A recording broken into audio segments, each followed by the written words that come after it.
हाँ जी प्यारे बच्चों, मैं आपका संतोष सर आ गया हूं इस आज के डे 11 का क्वेश्चन नंबर 16 का सोल्यूशन लेकर के। क्या है क्वेश्चन, देखिए जी।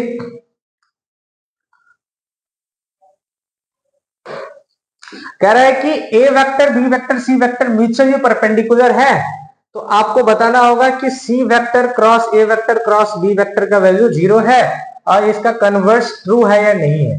देखिए जी, सबसे पहले कह रहा है कि म्यूचुअली परपेंडिकुलर है, आपको प्रूफ करके बताना है कि ये 0 होगा या नहीं होगा, इसका वैल्यू ये सही है या नहीं है। तो चलिए आ जाते हैं अपन।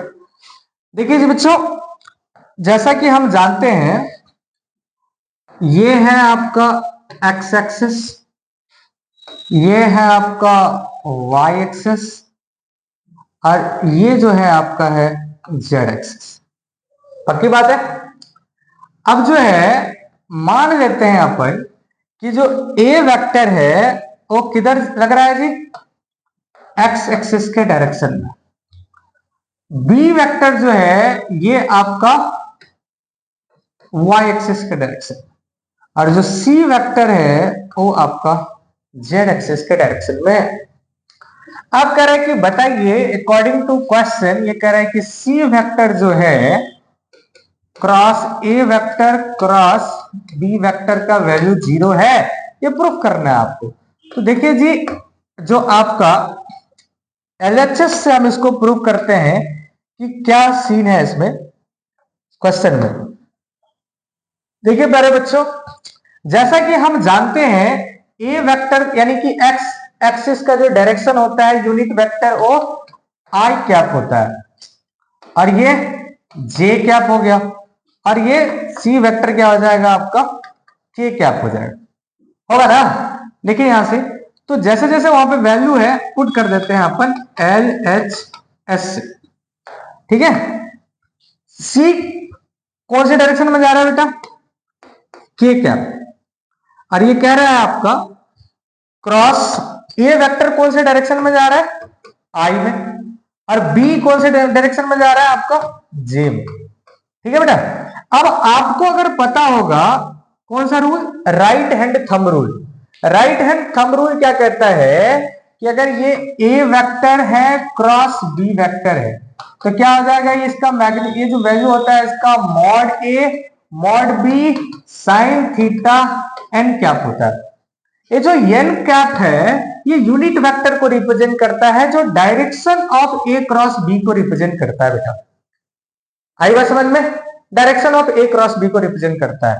अगर ये राइट हैंड थंब रूल के अकॉर्डिंग क्या कहता है कि राइट हैंड थंब रूल के अकॉर्डिंग क्या कहता है बेटा, ये हो गया आपका ए वेक्टर है, ये आपका हो गया बी वेक्टर है, और ये हो गया आपका, गौर से सुनिएगा, ये अगर ए है और ये बी है, ये एंगल थीटा है, तो थंब जो है रिप्रेजेंट करता है ए वेक्टर क्रॉस बी वेक्टर यानी कि एन कैप को रिप्रेजेंट करता है।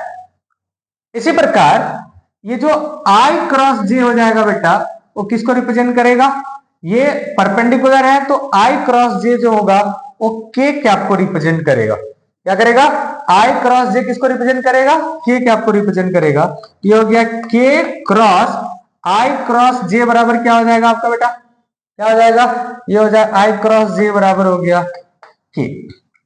इसी तरह से क्या हो जाएगा, अब जब दो वेक्टर पैरेलल हो, दो वेक्टर क्या हो जाता है, पैरेलल होता है, उस केस में जो ए क्रॉस ए हो जाएगा आपका वो 0 हो जाएगा। क्यों होगा 0, क्योंकि दोनों के बीच का एंगल कितना होता है, 0 डिग्री होता है। इस वजह से इसका वैल्यू कितना हो जाएगा, क्रॉस प्रोडक्ट 0 हो जाएगा। के क्रॉस के का वैल्यू कितना आ गया आपका 0, जो आरएचएस में यही है, आपको प्रूफ करना है। बात समझ में आ रही है।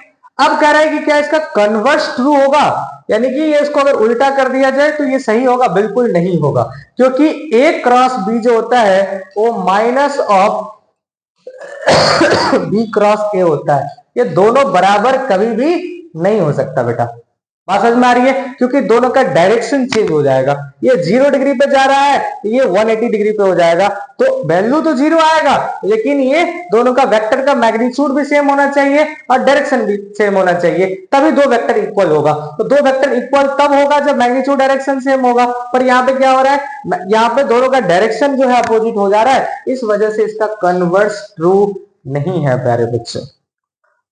बात समझ में आ गई, ठीक है, तो ध्यान रखिएगा आप लोग, ये हो गया आपका इंपोर्टेंट पॉइंट। कोई डाउट यहां तक, छाप दीजिए इसको, फिर हम मिलते हैं आपसे नेक्स्ट क्वेश्चन में, तब तक के लिए अपना ख्याल रखिए, मिलते हैं इसी कड़ी में आपसे, ठीक है, बाय बाय, टेक केयर।